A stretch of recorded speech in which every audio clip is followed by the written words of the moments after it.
Amen. At welcome po ulit sa ating Sunday service.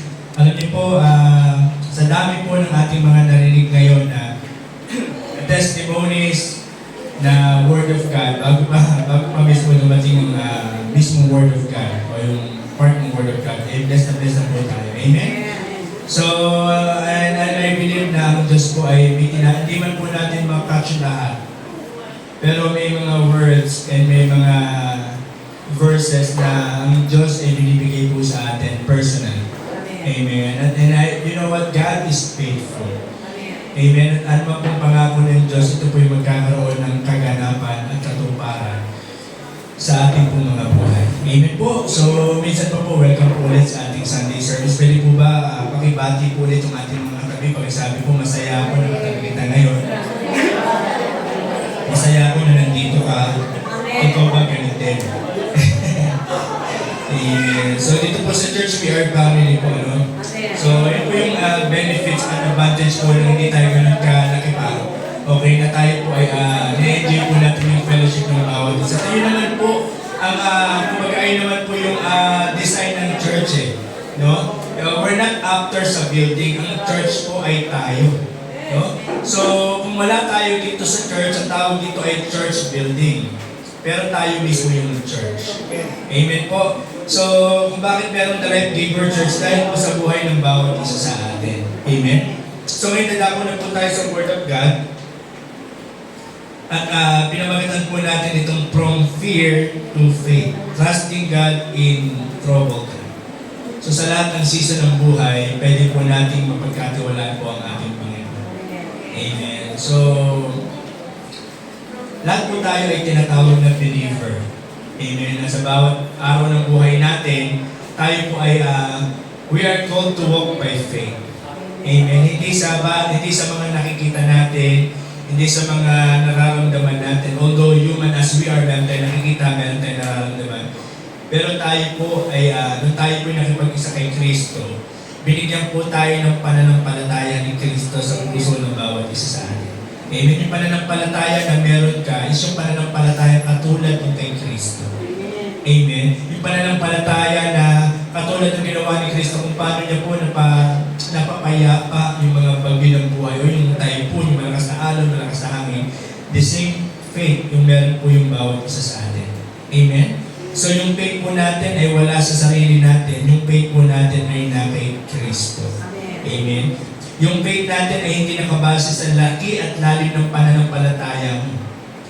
Sometimes we measure our faith or sometimes ginagawa natin masasagot ang aking panalangin kasi malaki ang aking pananampalataya, malalim ang aking pananampalataya. Sometimes binibase natin kung masasagot o hindi yung ating mga panalangin depende sa laki at lalim ng ating pananampalataya.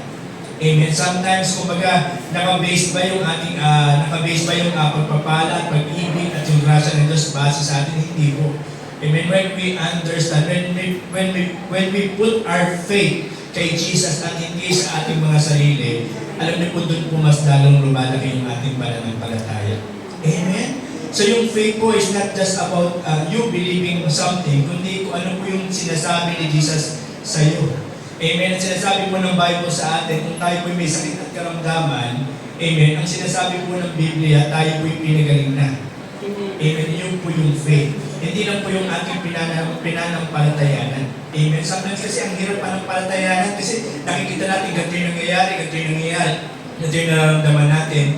Instead na yung inaasahan natin yung mangyayari, yung hindi ba natin inaasahan yung nangyayari. Amen. Pero kapag tinanong mo, Lord, ano ba yung tingin mo sa sitwasyon ko? Amen. At iyon po ay pinanghawakan mo, yun po yung pananampalataya. Amen. Kapag ikaw po ay dumadanas ng financial problem, sinabi po ng Diyos, the Lord will supply all your needs. Amen. Kapag yun po yung pinanghawakan mo, yun po yung pananampalataya. At sa araw-araw po, alam niyo po, tayo po ay, we are called to walk by faith. Amen. Hindi po lumakad sa base sa ating nakikita, nararamdaman, o kaya yung ating mga, yung ating five senses, nakikita, naamoy, nalalasahan, naririnig. Tayo po ay tinatawag ng Panginoon na lumakad sa pananampalataya. Amen. Sabi mo nga sa iyong katabi, tayo ay tinatawag ng Diyos na lumakad sa pananampalataya. Okay, pag sinabi natin from fear to faith, Okay? Normal po na minsan talaga nakakaranas po tayo ng takot. Amen? Pero kapag ikaw ay nananahan o nagdudwell ka sa takot, ganito po yung nangyayari. Okay? Mas pinaniniwala. Kapag daw tayo ay nagdudwell, ulit normal lang na tayo matakot. Kasi tao tayo, may emosyon tayo. Pero kapag ikaw ay nanatili sa takot, at ang iyong mga desisyon mo ay base na sa iyong nararamdaman na takot, okay? Parang mas pinaniniwalaan mo pa yung hindi totoong sitwasyon na meron ka kaysa sa totoong sinasabi ng Panginoon sa iyo. Amen. Halimbawa, kapag meron kang nararamdaman na sakit at karamdaman, minsan talaga tayo po'y natatakot. Okay, kapag pinaniniwalaan po natin na, ako, ganito yung nararamdaman ko, naku, baka kung ano na to. Okay? Kapag ka nag-dwell ka sa hindi totoong nararamdaman mo, okay, kaysa sa sinasabi ng Panginoon na ikaw ay pinagaling na, ang tawag po doon, kumbaga, yun po yung takot. Amen? Kapag ka sumahod ka, tapos yung sahod mo ay nakikita mong unti-unti nang nauubos, pero yung next sa sahod mo matagal pa. Okay, at iniisip mo na kung ano nang mangyayari, paano na bukas, paano na yung ganito, paano na yung ganito. Yung pag pinapaniwalaan mo, yung mga hindi totoo, yung actually, most nga kinakatakutan natin, hindi naman nangyayari. No? Yung mga paano pag nangyari to, paano pag nangyari to, at dahil sa iniisip mo na baka mangyari to, doon ka natatakot. Amen? At dahil natatakot ka, napaparalyze ka na. Wala kang magawang, nawawala ng kagalakan, nawawala ng kapayapaan sa iyo, hindi ka na makapag-desisyon ng tama. Amen? Pero kung tutuusin, mas powerful at mas nagkakaroon ng kaganapan yung salita ng Diyos kaysa sa mga bagay na kinakatakutan natin. Amen? So, tulad ng pinagdaanan po natin dito sa gawain ng church. Amen? Dito po sa The Life Giver Church, kumbaga, bago pa lang matapos ang taon, kumbaga, nilulook forward na natin yung February. May babayaran tayo malaki, paano mangyayari, anong gagawin. Amen? Sometimes iniisip natin, sino gagamitin, tapos yung mga tao may sa inaasahan natin tutulong, hindi tumutulong, yung mga tao inaasahan natin na pwede malapitan, may mga pagkakataon hindi natin malapitan. Amen? Kapag nag-duel tayo doon, nakakaramdam tayo ng takot. Amen? Which is pinatunayan ng Panginoon ngayon. Amen? At narinig mo natin sa patutuo ng ni Pastora Lolit, ang Diyos ay tapat. Amen? Mas totoo ang sinasabi ng Biblia kaysa sa mga bagay na kinakatakutan natin. Amen? Kaysa sa mga bagay na iniisip natin, baka mangyari ito, o kaya, at paano pag nangyari ito, mas nangyayari po at mas powerful po yung salita ng Diyos sa mga kaysa sa mga kinakatakutan natin. Amen? So instead na mag-dwell tayo sa mga bagay na kinakatakutan natin, tayo po ay lumakad sa pananampalataya. And God is faithful. Tulad po ng sinabi po ng Biblia na hindi nagbibiguin yung mga taong nagtitiwala sa Kanya. Amen. Maybe ngayon dumadaan tayo sa mga pagsubok ng buhay. Maybe ngayon dumadaan tayo sa mga hamon ng buhay. Okay? At normal lang po yun. Amen. Kasi habang tayo po nandito po sa mundo, talagang meron po mga trials. Amen. At kung kayo po ay may mga trials, huwag po kayo mag-alala kasi hindi po kayo nag-iisa. Amen. Huwag niyong isipin, ako lang nakakaranas nito, kami lang ang dumaranas nito, bakit kami pa? You know what? Yung ibang tao, mas matitindi pa yung pinagdadaanan, pero mas nagagawa pa nilang umiti at magsaya. Amen? Yung ibang tao, mas matitindi pa yung pinagdadaanan kaysa sa atin, mas mahirap pa yung pinagdadaanan kaysa sa atin, pero dahil sila po yung may pananampalataya at naniniwala sila na ang Diyos ay tapat at hindi sila pababayaan, meron pa rin po silang kapayapaan at kagalakan. So, ganun po yung difference kapag lumalakad tayo sa takot kaysa lumalakad po tayo sa pananampalataya. Amen po? Ulitin ko po, kapag ikaw daw po ay natatakot, okay, mas pinaniniwalaan mo yung mga bagay na hindi totoo kaysa sa totoong sinasabi ng Panginoon sa iyong buhay. Kapag nagduduel ka kaysa sa mga nakikita mo at nararamdaman mong negatibo, doon ka nakakaramdam ng takot. However, kapag pinanghawakan mo yung salita ng Panginoon, okay? At tinayuan mo yung mga pangako ng Diyos, at tawag po doon ay pananampalataya. At hindi po bibiguin ng Diyos yung ating mga pananampalataya. Amen. Kaya sabihin mo nga sa katabi mo, huwag kang matakot, manampalataya ka. Amen. Sa kabilang katabi nga po, huwag kang matakot, manampalataya ka. Malapit na yun. Amen. Merong ibang tao naniniwala pero hindi na nanampalataya. Amen. Kapag ikaw daw po ay naniniwala, tulad ngayon, pag tinanong po kayo, naniniwala ba kayo? Ang sagot ay Amen. Pero dinipine ang difference po between naniniwala at nananampalataya is, kapag ikaw po ay naniniwala, ibig sabihin, nag-a-agree ka mentally. So, with your mind, nag-a-agree ka, tama naman yung sinabi ni Pastor Jason. Pero pag sinabi nananampalataya, nag-a-agree ka with all of your heart. Amen. Amen. So every time na nakakarinig tayo ng Word of God, pag sinabing Word of God, Amen talaga tayo. Amen. Pero ang question is, nananampalataya po ba tayo? Amen. Amen. So, it is one thing na tayo po'y naniniwala at nag-agree tayo mentally na, oo, tama naman, nag-agree ako dyan, tama yan. Okay? Pero yung it is another thing na tayo po ay, totoo yun eh. Yung bang, with all of your heart, Amen. ikaw po ay mananampalataya. Amen? So yun po yung gusto ng Panginoon sa atin. Para po yung istorya po ng isang lalaki, okay, sa isang building po, dalawang building po, naglagay po sila ng ng tightrope. Okay, yung tightrope po, ibig sabihin, building dito, tapos building to, naglagay po siya ng rope. Okay, at siya po ay tumatawid po doon. Okay, at nung siya po ay tumatawid na, okay, unti-unting dumadami yung mga taong nanonood sa kanya. Okay, at tinanong niya po yung mga taong nanonood sa kanya, sinabi niya, sino sa inyo naniniwala na kaya ko itong tawirin? Sigawan po yung mga tao. Amen! Iba sa church. Oo, naniniwala kami. Amen. Dati po, doon po sa school namin, side trip po. Pag may tinuturo yung teacher ko, minsan nasasabi ko, Amen! Naalala ko, nasa school nga pala ng kabata. Ganun ba rin ba kayo? Minsan yung kausap mo, nasa trabaho ka, sinasabi ng boss mo, tama naman yung sinasabi ng boss mo. Sabi mo, Amen. Sabi mo ba nga, nasanay na tayo mag-Amen. Okay, so sabi niya, naniniwala pa kayo na matatawid ko to? Naniniwala kami, palakpakan po yung mga tao. Amen. At alam niyo po, natawid niyo po yung mula dito sa building na to, papunta sa kabilang building, dumaan po siya na sa may lubid lang. Amen. Meron po ba kayang tumawid dito sa lubid? O alambre kayo? Alambre lang kami, pastor eh. Sorry lubid, medyo mababa na yun. Okay, so tinawid niya po. Tapos sinabi niya, naniniwala ba kayo na matatawid ko to na may pasang-pasang bigas?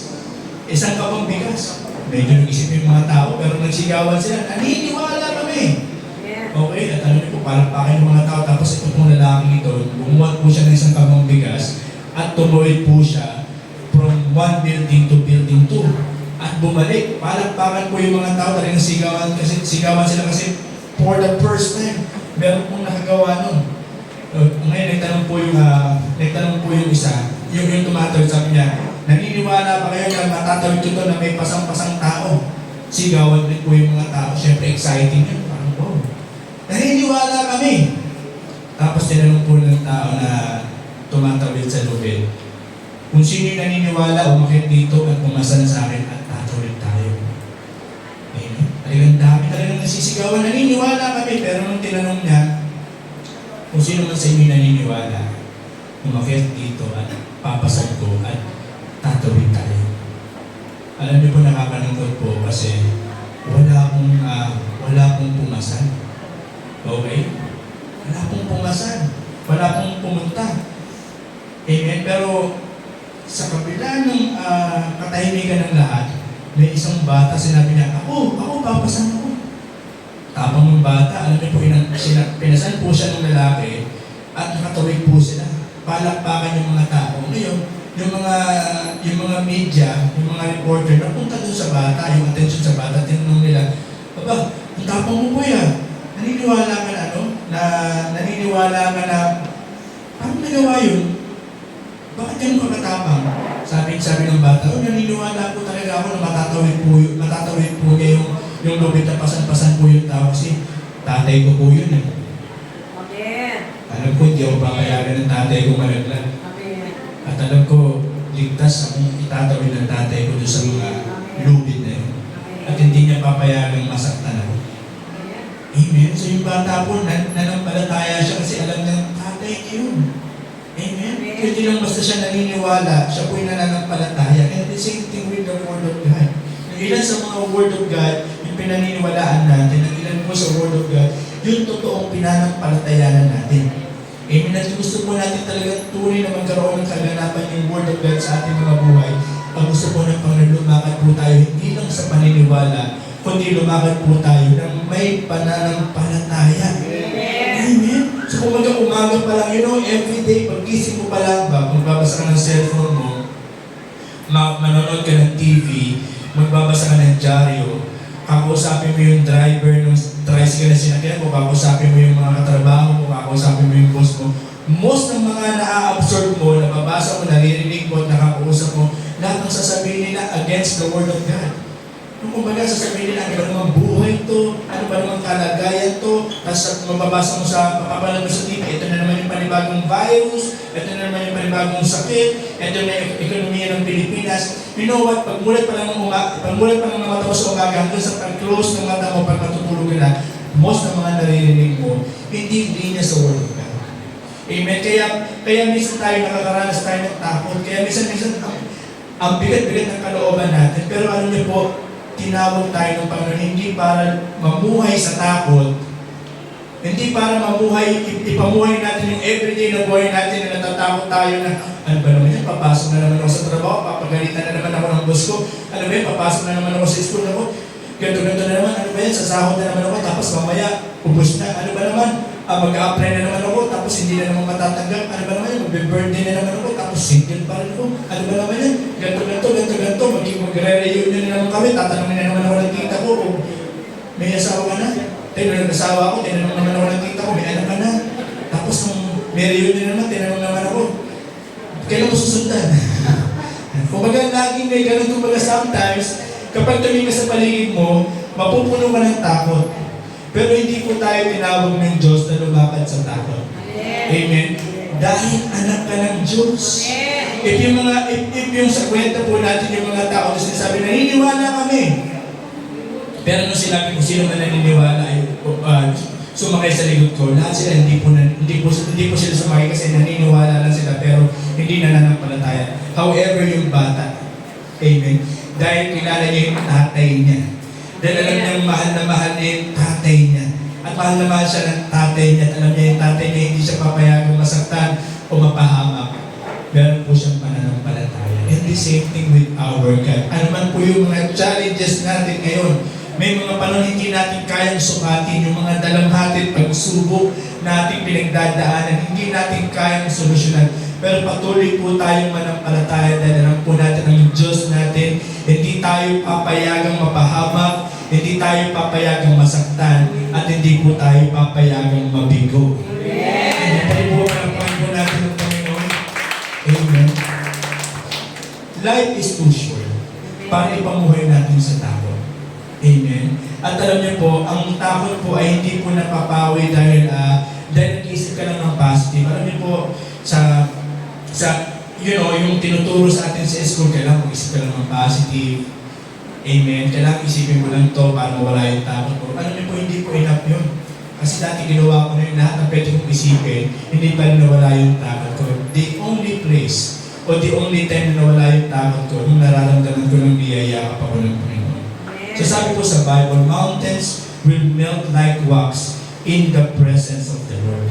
Amen. Kapag alam mo na kasama mo ang Panginoon, gano'n ang kalaki yung mountains ng problema na meron ka, it will melt like wax. Parang ice cream sa tanghalian, unti-unting natutunaw yung mga bundok ng problemang ating kinakatakutan kapag kasama po natin ang Panginoon. Amen. Kapag naintindihan po natin na may mga panahon gusto natin bumitaw sa Panginoon, pero tayo ay hindi binibitawan ng Panginoon. May mga panahon na tayo gusto natin iwanan at talikuran ng Panginoon, pero kahit kailan hindi tayo iniwan at tinalikuran ng Panginoon. At kung paano tayo pinarbay ng Lord yung ating mga pangangailangan noon, alam natin ang Diyos natin ay hindi nagbabago. Kaya niya pa rin ibigay at ipagkaloob yung ating mga pangangailangan sa ngayon at sa mga susunod na araw. Amen. Kaya kahit minsan yung sahod natin, parang kakapusin tayo ng parang malayo pa yung kasunod, pero parang paubos na. Huwag kang mag-alala. Kasi ang provider mo, hindi yung trabaho mo. Ang supplier mo, hindi yung boss mo. Ang provider at ang supplier natin, walang iba kundi ang ating Panginoon. Na nangangakong siyang magkakaloob ng ng ating mga pangangailangan mula sa kayabanang hindi malirik na nasa kalangitan. Amen? So sabi doon, lahat ng ating mga pangangailangan. Ano po ba yung mga pangangailangan natin ngayon? Ang pangako ng Panginoon, God will provide.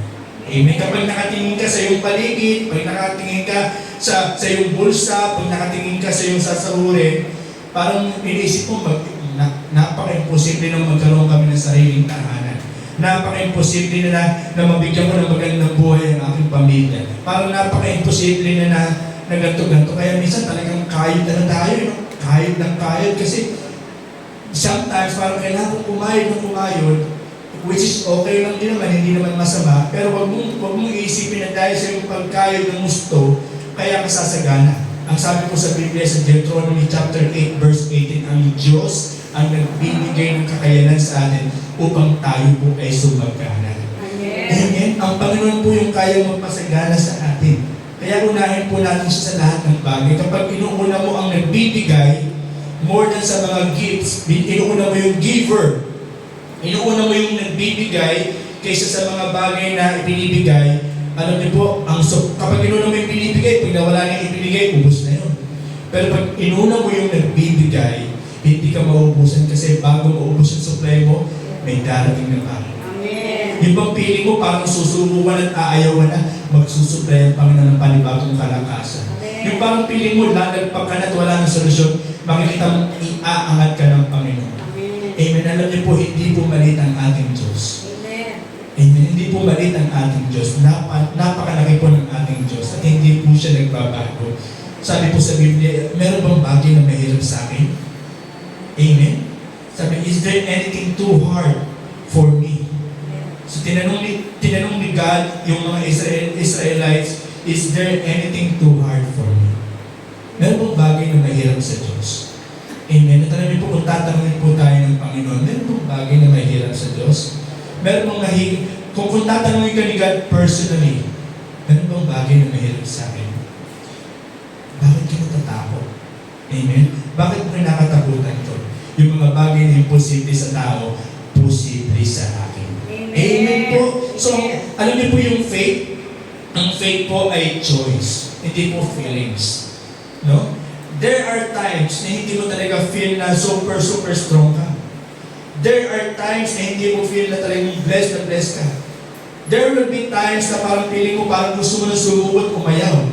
Na talagang dumadaan po talaga tayo doon. Minsan nga, ang saya-saya mo bago mo matulog, pero pag-isip mo parang ang lungkot-lungkot mo na. Kasi yung feelings, pabago-bago. At kung ang magmo-motivate at ang mag-drive sa iyo is yung feelings mo, wala pong direksyon. Wala po tayong patutunguhan kung ang emosyon ang mamumuna sa atin. Kaya po ang paalala po sa atin ng Panginoon, ang pananampalataya ay hindi pakiramdam. Ito po ay choice. Na bagamat ikaw'y dumada sa mga hamon ng buhay, bagamat minsan tayo nakakaranas ng takot, bagamat minsan tayo nakakaranas ng mga hamon ng buhay, pipiliin pa rin po natin manampalataya. Kahit sinasabi ng lahat ng nasa paligid mo, hindi na. Kahit sinasabi ng iba, kung malalak na yata yung church namin. Amen. Pipiliin mo pa rin manampalataya dahil ang Diyos ay tapat sa kanyang mga pangako. Amen. So alam niyo ba ang Diyos ay Diyos na kayang gumawa ng daan even sa mga lugar na walang daan. No? I always share this story. Yung Israelites, inalaw ng Panginoon na makalaya mula sa Ehipto. And then dinala sila ni Lord dun sa may tabi ng Red Sea. Tapos narinig ng mga Israelita, sa harap nila, Red Sea, sa likod nila yung army ng Pero na gusto silang patayin. Alam niyo, nagreklamo na sila kay Moses. Moses, dinala mo ba kami sa lugar na ito kasi wala nang lilibingan sa Ehipto at dito na lang kami mamamatay. Alam niyo kung ano po ginawa ni God? Sa kabila ng sila po nagreklamo, sa kabila ng sila na nagdududa, alam niyo po, pinakita po ng Diyos na ang Diyos ay kayang gumawa ng daan. Ibig sa mga panahon na parang wala ng solusyon at wala ng kaparaanan. Ano po ginawa ng Diyos? Hinati na po yung Red Sea. Amen. So, inalaw ng Panginoon na minsan dumadaan tayo sa mga sitwasyon na parang, wala na eh. Hindi na ito mangyayari. Sa sarili namin lakas, hindi namin ito kaya. Sa resources na meron kami, wala nang kaparaanan. Kumbaga, lagpak na. Okay, pero ang Diyos ay tapat at pinapakita niya pa rin na sa mga panahon na wala ng kaparaanan, kaya mo pa rin gumawa ng paraan. Amen? So sinasabi ng iba, hindi na mangyayari yan. Pero pag sinabi ng Panginoon, mangyayari yan, mangyayari yan. Amen? Pwede ba pakisabi sa katabi mo na medyo nagugutom na mangyayari yan? Habakkuk chapter 2 verse 4, sabi po, the righteous shall live by faith. Amen? So tayo po na naging matuwid kay Kristo, tayo po ay lumalakad sa pananampalataya. Amen? Hindi po sa emotions. Amen po? Hindi po sa ating damdamin. Okay? Hindi po sa ating nararamdaman. Kundi pangahawakan po natin, higit sa lahat sa ating buhay, yung mga pangako ng Diyos. Amen? Ano po ba yung mga pangako ng Diyos sa ating buhay? Tayo po'y pasasaganahin ng Panginoon. Tayo po'y pagagalingin ng Panginoon sa lahat ng ating sakit at karamdaman. Amen? Alam niyo po ba, kagabi, nung nandun po kami kala Tita Maribik, ang ganda ng lugar nila, ang ganda ng ilaw nila, ang liwanag. No? Pero nung tinignan ko yung ilaw nila, merong sapot ng gagamba. No? Kung bakit may gagamba po, napakalit ng gagamba, napakalit ng sapot na hindi kayang pigilan ng sapot ng gagamba, yung lakas ng ilaw. At ang ganda pa rin kahit may mga sapot ng gagamba. And then God reminded me na kahit may mga trials at may mga pagsubok ka sa buhay, hindi ito kayang pigilan yung pag-ibig at kabutihan ng Diyos na magliwanag sa iyong buhay. Amen. And sometimes, even yung mga trials at yung mga testings natin ay nagiging opportunity pa kay God para ipakita na siya ay mabuti at tapat sa ating mga buhay. Even yung mga problems natin ay nagiging avenue o lugar para sa Diyos para ipakita niya yung kanyang katakilaan. Amen. Nung tayo yung nagkaroon ng sakit at karamdaman, ang sakit at karamdaman ay hindi po galing sa Diyos.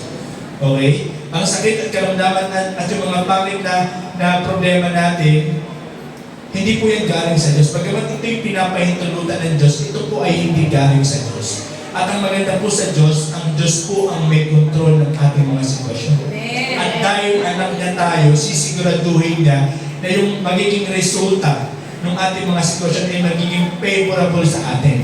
Eh, sabi mo nga sa iyong katabi mo na medyo talagang nagugutom na sabi mo, ang magiging resulta ng sitwasyon mo ay magiging favorable para sa iyo dahil anak ka niya. Amen? Kaya, alam niyo po, huwag po natin pagurin yung ating mga sarili. Okay, sa pag-iisip ng mga hindi magagandang bagay na mangyayari sa araw ng bukas. Dahil alam niyo po, dahil ang bawat araw ay bigay ng Diyos, meron tayong aasahang mabuting bagay. Amen? Huwag natin iisipin na pakayuan na dumating yung bukas kasi magkakatapusan na. Amen? So, katapusan na ng buwan. Okay lang, kahit katapusan ng mundo, dumating na, okay lang eh. Kaya yung katapusan ng buwan, medyo kinakabahan na ako kasi maraming kakatok sa bahay namin. Okay, alam niyo po, bago po dumating yung katapusan ng buwan, kaya ang Diyos po ang magpuprovide ng lahat ng ating mga pangangailangan. At hindi lang pa doon, may susobra pa. Amen. Meron ka pang Jollibee. Amen. At i-bless mo pa yung katabi mo ngayon. Sabi mo nga, sa katabi mo kang absent next Sunday. Kasi gagamitin ako ng Panginoon para pagpalain ka. Pag wala ka, mapupunta siya sa katabi ko. Let me end with this. Alam niyo po, si Habakkuk, sa chapter 1, nagko-complain siya kay God. Sabi niya, Lord, bakit mo pinapahintulutan yung injustice? Bakit pinapahintulutan mo yung evil na mangyari sa Israel? Alam niyo po, instead na usapin po ni Prophet Habakkuk yung mga tao, which is ayun naman yung trabaho ng mga prophet eh, maging messenger ni God. Kinakausap ni Habakkuk si God. No? Si Judge tuloy. Kinausap ni Lord si kinakausap ni Habakkuk si God. No? Alam niyo ba na gusto ni God na lagi natin siya kausapin? Okay, hindi lang yung mga times na masaya ka. Even yung mga times na marami kang dalamhati at kalungkutan. Amen? Kung meron ng person na nakakaunawa sa atin, unang-una yan si God. Amen? Sometimes kasi parang ayaw natin maging open sa ibang tao kasi naranasan natin ma-misinterpret, naranasan natin ma-judge. Kaya sometimes we're thinking, hindi ko na nasasabihin yung problema ko sa asawa ko, hindi ko na nasasabihin yung problema ko sa kaibigan ko, sasarili ko na lang to.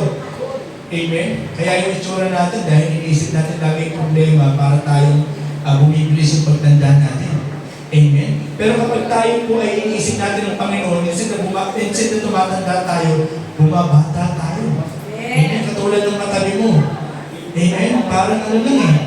Kung 63 years old na yan, mukha lang 62. Oh, isang taon lang, hindi man lang ginawa 59. Hindi man lang tumawad. Amen? So, pwede kang maging open kay God. Natalagyan mo si God. Nag-respond si God ng ganito. Sabi ni God, sabi ni God kay Habakkuk, after mag-complain ni Habakkuk.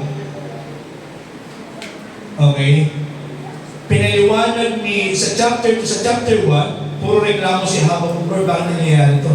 Sa chapter 2, pinaliwanag ni God na my ways are higher than your ways. My thoughts are higher than your thoughts.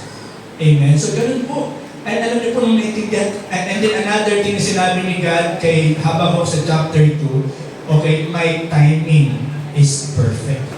Amen? Ang oras ko ay, ang timing ko ay sakto at tama. Okay? Ang kaparaanan ko ay malayo sa kaparaanan mo. Ang kaisipan mo at ang kaisipan ko magkalayo.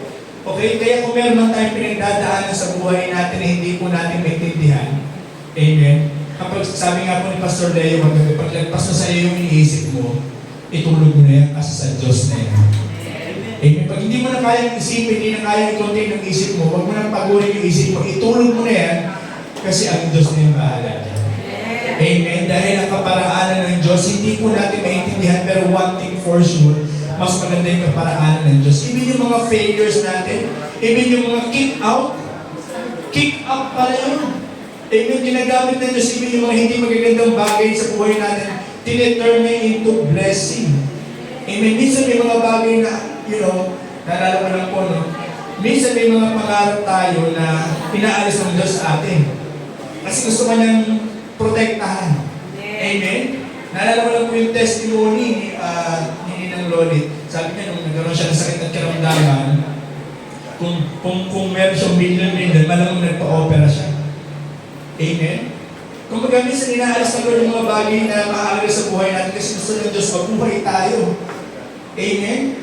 Kasi maaari yung mga pinapangarap natin, pwede tayong masaktan at pwede tayong mapahamak. Amen?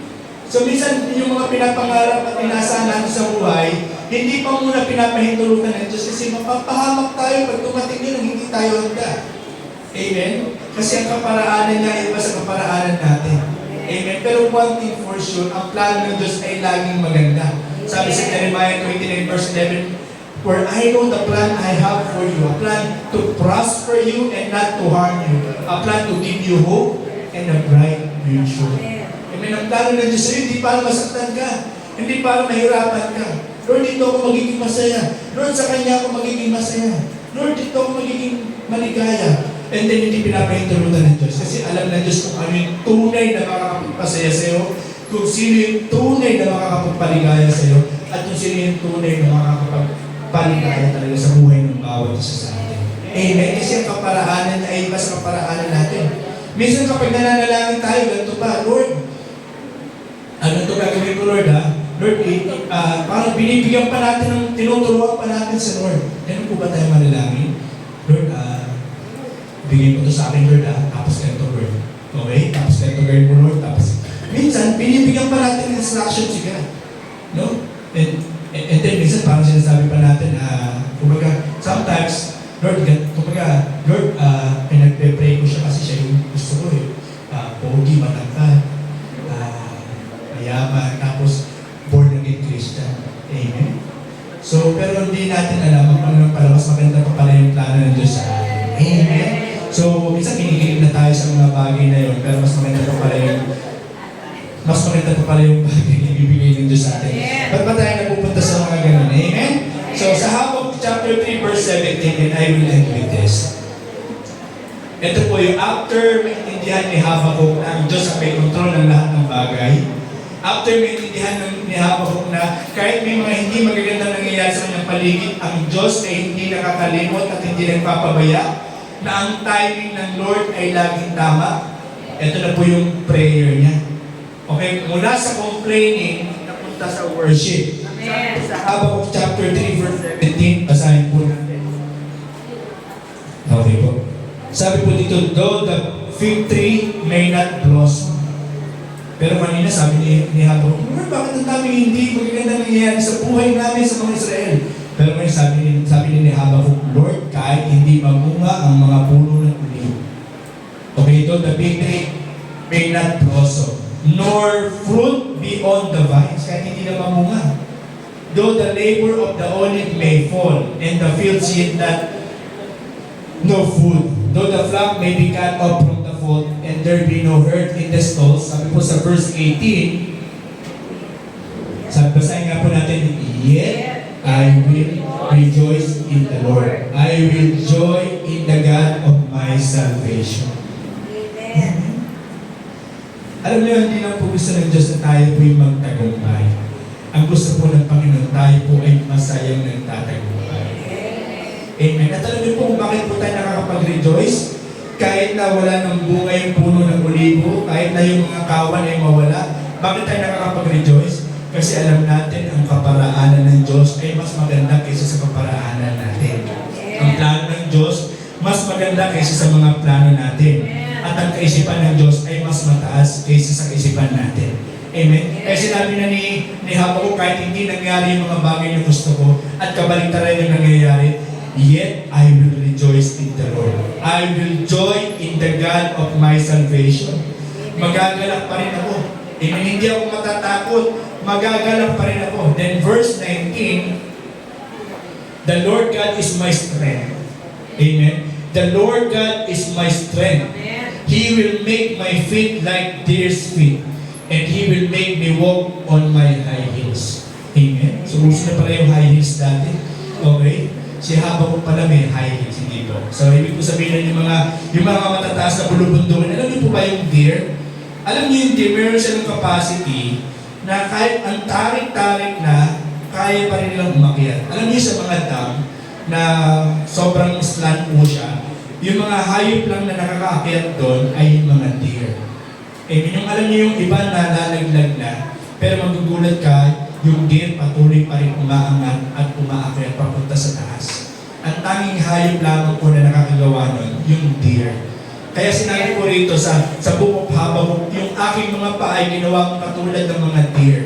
Amen? Na kayang umakyat sa mga matataas na bulubundukin.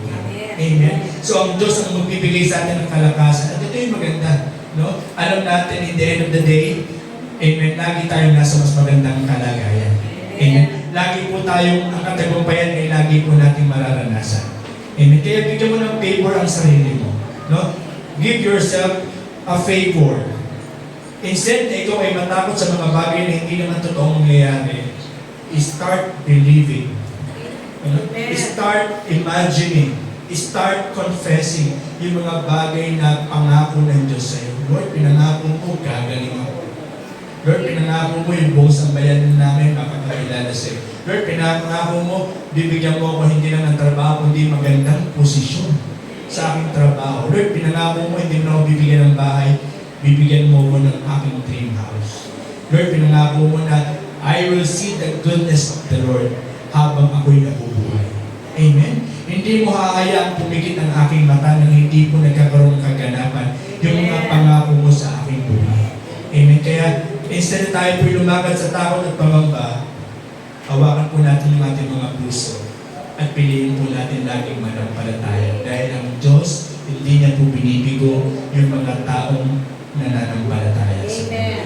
Amen. And we're going to see the goodness of the Lord in the land of the living. Amen po? Amen. Parang may nanang-amen natin ha. Amen. Parang hindi pa rin eh. Parang kaina. Ay, isang malas mo na amen para sa Panginoon. Amen. Sige tayo po natin tumayo. Tayo po'y mananalangin. Hallelujah. Hallelujah. Maraming salamat po. Pinupuri ka po namin at pinapasalamatan. Napakabuti mo sa amin mga. Hallelujah. Hallelujah. Hallelujah. Thank you, Jesus. Thank you, Jesus. Hallelujah. Alam niyo po ngayon taon po, ang theme na i-celebrate po natin is the year of